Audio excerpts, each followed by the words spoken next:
partir de agora a gente conversa com o vereador de João Pessoa, Tiago Lucena, que é segundo vice-presidente da casa.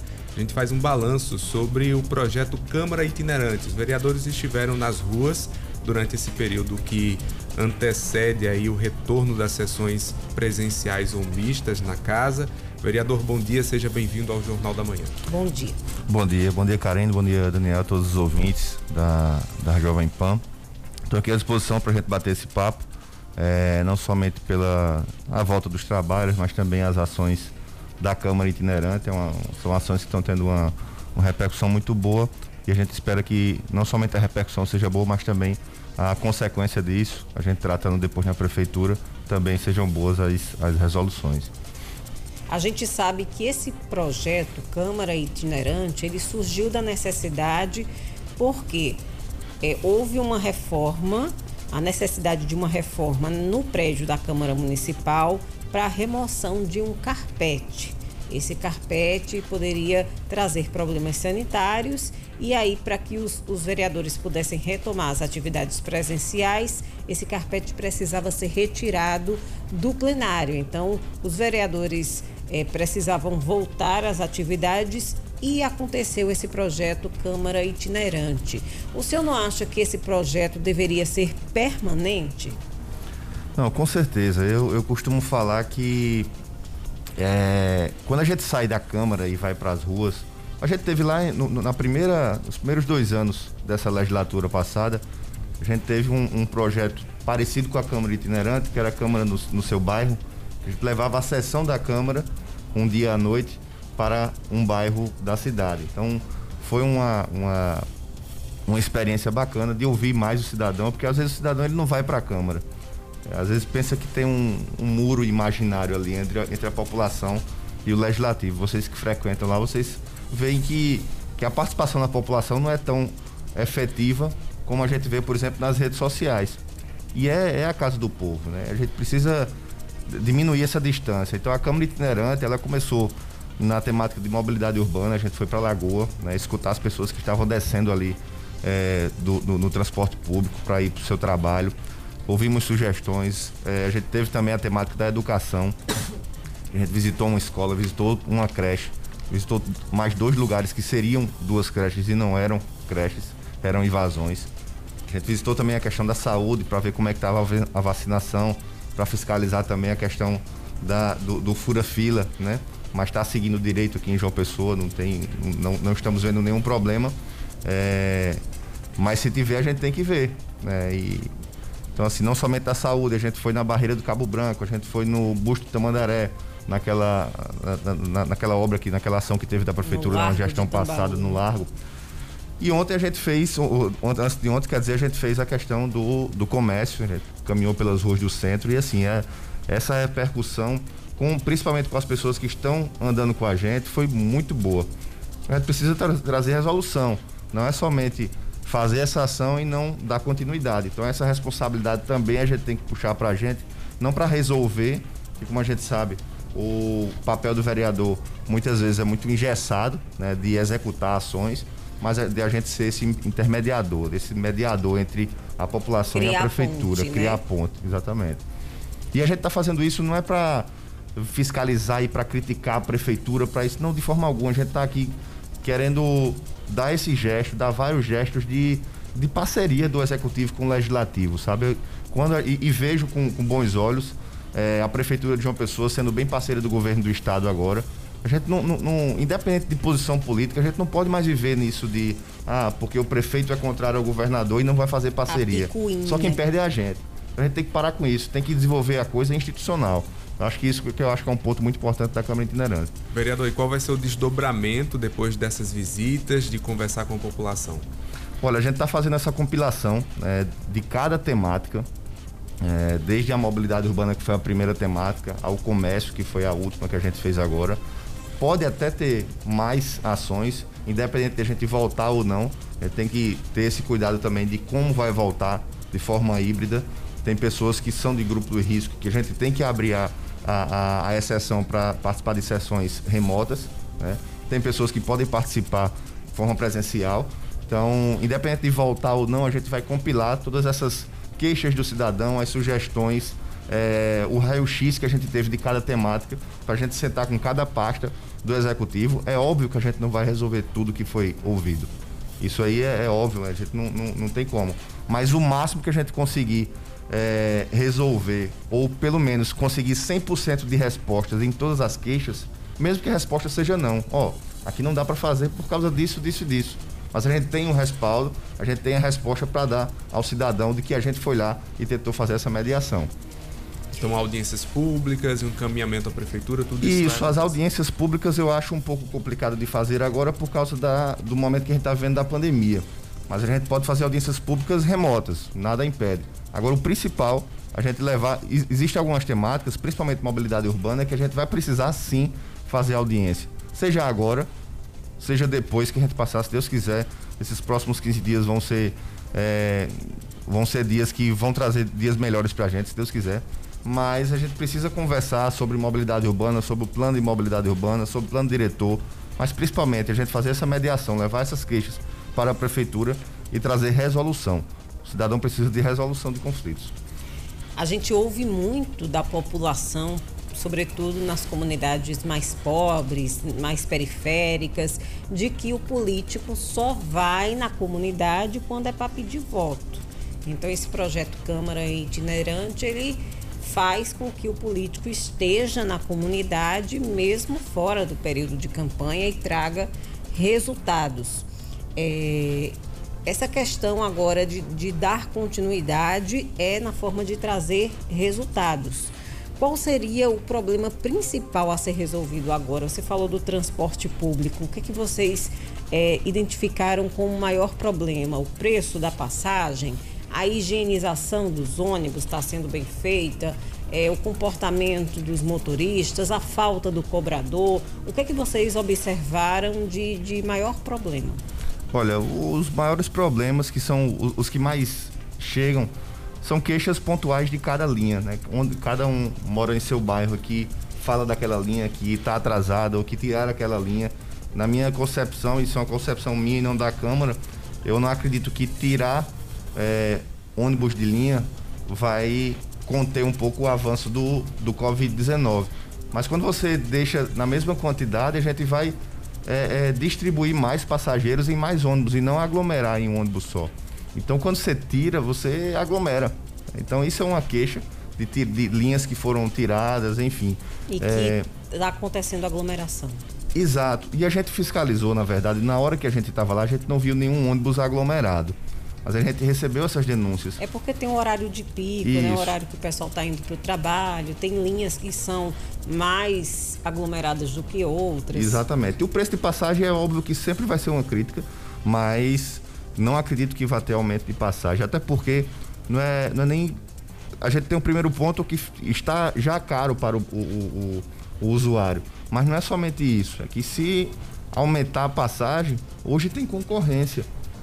Tem transporte por aplicativo que vale mais a pena, muitas vezes, você juntar 2, 3 pessoas para ir no mesmo carro para o trabalho, do que pegar um ônibus. Então, não dá mais para pensar em aumentar a passagem, porque também tem isso, também tem essa concorrência. Mas um dos pontos mais importantes que a gente, na minha concepção, que a gente visitou, Karine, foi a questão da educação. A gente visitou uma escola lá perto ali do Shopping Mangabeira, visitamos também uma creche, e 2 lugares que seriam creches, mas não estão, com recurso federal, né? Um lugar está com invasão, várias pessoas lá invadiram, estão morando lá, e outro que só teve o piso construído. Mas o mais importante e surpreendente que a gente viu de forma negativa foi que das 100 escolas que a prefeitura administra, em torno de 47, mais ou menos 47 escolas não podem receber alunos, não é por causa de Covid, não é por causa de... É porque não tem estrutura física. As obras estão paradas, não tem como receber alunos. Então, independente disso que a gente está vivendo agora, a gente estava vendo a entrevista do secretário Fábio Rocha, mas a gente teve meses atrás, a gestão passada teve meses para preparar essas escolas e não podem receber alunos. Então, isso é algo que, quando a gente compara alunos de escola privada que começaram suas aulas com os alunos de escola pública que não tem nem previsão ainda de começar as aulas físicas, repito, a gente visitou isso antes de ter esse aumento de casos. A gente vê cada vez mais uma desigualdade social aumentando principalmente na educação. A gente precisa procurar ter uma igualdade maior em quem tem aula em escola pública e em escola privada, senão a gente vai aumentar cada vez mais a desigualdade que a gente tem hoje. Daqui a 10 anos, a desigualdade vai ser maior se a gente não se cuidar. Qual é a disposição atual da Prefeitura, do novo prefeito, Cícero Lucena, em relação a todos esses problemas e o diálogo com a Câmara dos Vereadores? Porque não basta só levar essas questões, é preciso ter resposta. Como é que tem sido o diálogo? Não, o diálogo tem sido muito bom. Na verdade, nessas visitas sempre está indo o secretário ou alguém responsável pela secretaria da área que a gente está visitando, né? O próprio superintendente da mobilidade urbana, George Moraes, ele foi no primeiro dia lá na Lagoa acompanhar com a gente. Na da educação também tiveram as pessoas responsáveis. Então, assim, a gente está vendo essa abertura, não somente nessas visitas, mas nessa comunicação institucional da mesa diretora com a prefeitura, para que a gente possa trazer a resolução desses problemas. É óbvio que eles estão esperando essa demanda, né? A gente vai compilar tudo isso que ficou combinado, para que a gente possa ter a resposta do sim, do não, mas principalmente que a gente consiga resolver o máximo de demandas possíveis. E tem o orçamento impositivo, né? Que vocês também verificando alguma demanda que pode receber essa verba, obviamente, vocês vão enviar. Tem Exato. Alguma que já ficou aí na sua memória? Na verdade, é até um ponto importante, Karen, de falar isso, nessa abertura que Daniel perguntou, já teve inclusive essa comunicação entre Prefeitura e Câmara para se criar uma comissão com membros da Prefeitura e membros da Câmara para resolver isso. Até proposto, eu elogio aqui o vice-prefeito Léo Bezerra, que na época a oposição estava criticando muito a Prefeitura porque não tinha isso, e realmente ele como vice-prefeito está querendo implantar junto à Câmara essa comissão para trazer resolutividade às demandas das emendas impositivas, que foi algo que a gente realmente conquistou. Quando eu digo a gente, é a população mesmo, porque não é emenda do vereador. Quando a gente teve a oportunidade, eu coloquei na internet para as pessoas votarem onde eu devia destinar ali parte das nossas emendas. Então, é um aceno muito importante, institucional, que a gente vê. E com certeza, a gente já começa a pensar onde destinar. A gente não pode... O recurso não é tão grande para resolver tanta coisa. Se eu não me engano, foi em torno de 400 e poucos mil reais que cada vereador teve a opção de destinar durante agora esse ano, já para ser aplicado em 2021, e metade disso é na saúde e metade em outras áreas. Então, às vezes, não dá para você calçar uma rua, porque uma rua é mais cara do que esse valor. Mas a gente consegue pensar assim, até para agir em conjunto, vários vereadores para destinar emendas, principalmente na saúde. Isso acontece muito, a gente já faz isso. Para Hospital Napoleão Laureano, para Instituto São Vicente de Paula, para vários hospitais que precisam de recursos, e a gente às vezes se junta para destinar para uma finalidade só. O Hospital Napoleão Laureano de fato presta um serviço bem relevante e vive sempre naquela necessidade de verba. Mas com essa pouca quantia de dinheiro, eu posso dizer, conhecedora da comunidade que sou, que dá para fazer muita coisa, porque às vezes o problema que está atormentando a vida daquelas pessoas não é tão difícil de resolver. Às vezes um buraco na rua que faz com que os carros fiquem danificados ou tenham que desviar bruscamente, acaba causando um atropelamento, um acidente. Às vezes é uma iluminação que se puxar um pouquinho a iluminação para trazer um pouco mais de segurança para aquela comunidade. Às vezes é a limpeza daquela área, a manutenção de uma praça que precisa de uma limpeza, de uma pintura, né? Então, são coisas pequenas, mas que conseguem acalmar o coração das pessoas. Exato. Mas quando eu falo isso aí, por favor, se vocês estiverem aqui, estão escutando, até você mesmo, Karine, se tiver sugestões para requerimentos, para que a gente cobre a prefeitura, buraco na rua, lixo na rua, uma lombada, isso pode ser fruto de um requerimento mesmo, não precisa nem a gente pensar em um emenda positivo para isso, é o dia a dia da gente, a gente cobrar isso, a abertura que a gente está tendo nas secretarias, os secretários se colocando à disposição. Tive reunião com o secretário de infraestrutura e eu fiquei muito feliz com a reunião que a gente teve lá, com a quantidade de projetos que eles estão pensando em fazer e a boa vontade. Então, eu espero muito dessa gestão do prefeito Cícero Lucena.